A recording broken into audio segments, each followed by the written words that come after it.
Good evening. I'm Michael's sister, Caryn. I'm so happy to be here tonight as we kick off what is sure to be a fabulous weekend. Tonight is wonderful. Before I begin, let's hear it from my parents, Norm and Esther Utan, for hosting such a beautiful event this evening. Yeah, Norm and Esther really know how to throw a wedding. Oh, did I say wedding? Oh, I meant welcome dinner. I apologize, but let me explain how I could get confused. You see, tonight's event reminds me a lot of the last time my parents threw a party just like this. In fact, it was for a bride, me, their daughter, at my actual wedding. The similarities are striking. Let's take a look. 120 guests, check. Generic social hall with lackluster decor, check. And limited bar selections, check. Ah, memories. I know my parents always think that I'm keeping score between Michael and myself. I'm not necessarily saying that they love me less than they love him, but let's just put it this way.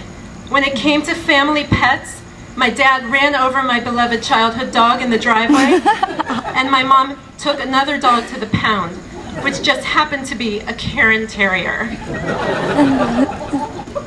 But I digress. I'm here for Michael and Sonia, and tonight has been fun. But seriously, Sonia? 2 bridal showers, a bachelorette party, a welcome dinner, and a brunch after what's going to be a fantastic wedding. So much pomp and circumstance to marry Michael? After the honeymoon, this will seem also incongruous when you are staring down a lifetime of weekends filled with sun-up to sundown football games on TV and the cushion farts that always accompany them and 49-cent tacos from Taco Bell. Sonia, tomorrow night, get that caviar in the to-go box because you're not seeing it for a long time. Anyway, I'm really excited to be here to talk about Sonia and Michael this evening. I'm privileged to have watched their romance bloom, and let me tell you, it is a romance for the ages. They are a true modern-day Romeo and Juliet. Except Shakespeare never mentioned anything about the star-crossed lovers finding each other when a website told them they were destined to be together based on the answers to a 5-question compatibility quiz. And of course, in Sonia, Michael found that 1 in a million girl on J-Date. And of course, by that I mean that Michael sent emails to 1 million girls and Sonia was the one who replied. I'm kidding. I love Sonia, and I'm so excited to see all the great things that she's been carefully planning for tomorrow night's main event. You know, Michael and Sonia have actually been taking dance lessons in preparation for tomorrow night.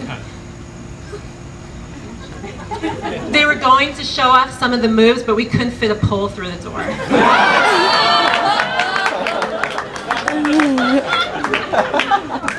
Anyway, Sonia, as Michael's big sister, I feel it is my obligation to tell you about some of the things that happened before you arrived.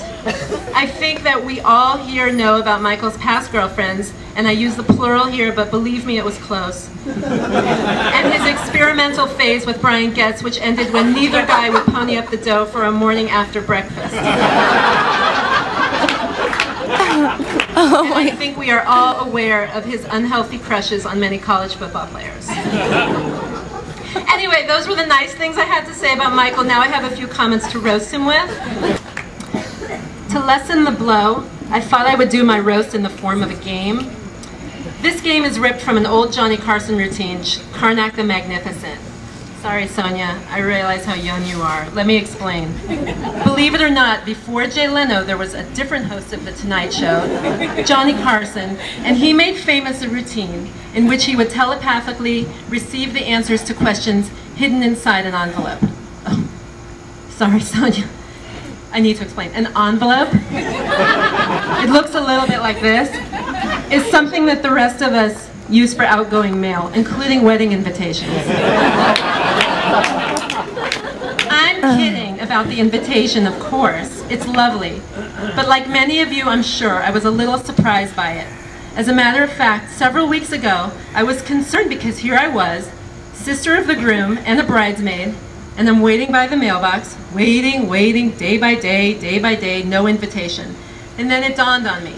The homeless guy who had been camping outside my front lawn was sleeping inside it. And freebasing the crystals. And of course, the wedding invitation is practical too. Funny story. Tonight, moments before we were to leave the hotel for tonight's lovely dinner, our minivan broke down in the parking lot. But my husband is a quick thinker. He slapped 4 tires on the invitation and we made it here just in time. I know some people might think the invitation is extravagant, but Michael and Sonia were actually very cost conscious when they chose it. I don't know if everybody here knows this, but they've made all the arrangements, and when the time comes, God willing, after many beautiful years of marriage, they're going to be buried in it. Anyway, let's begin the game.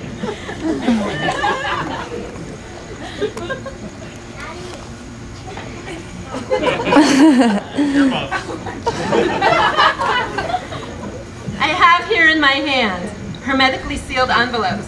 No one knows the questions inside these envelopes, but I shall divine them, having never heard or seen the questions before, using the magical, mystical methods of Caryn the Magnificent.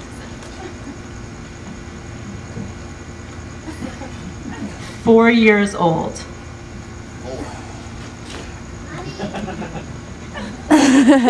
By what tender age had Michael learned how to count by 3s and 7s?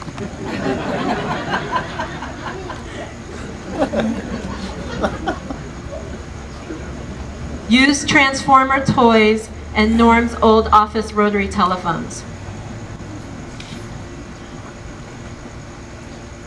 What items did Michael sell or attempt to sell at ages 5 and 20 respectively to buy lottery tickets?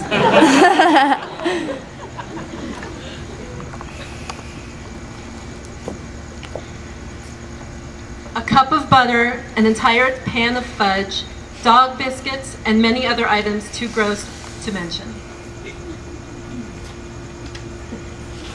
Name things I successfully bribed Michael to eat for $1.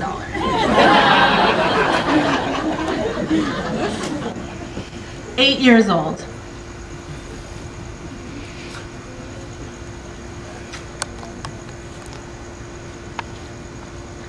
How old was Michael when he started listening to college fight songs as lullabies and began doing his homework with the tiny pens Norm swiped from Las Vegas sportsbooks? On the wall outside our parents' den, in every pool he swims in, and all over Mammoth Mountain. Sweat? Name just a few places Michael pees instead of a toilet. And yes, I did mean to use the present tense.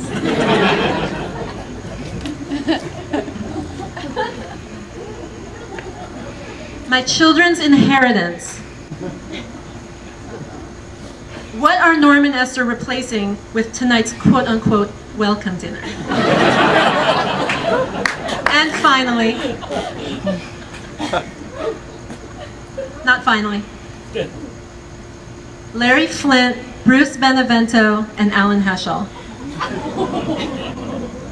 Name Michael's past, present, and future bosses.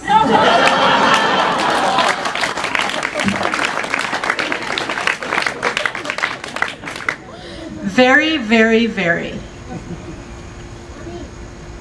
After 6 months of dieting and personal training sessions in order to lose the beer gut he's been rocking for years to get into tip-top shape for tomorrow, exactly how hungry is Michael this evening?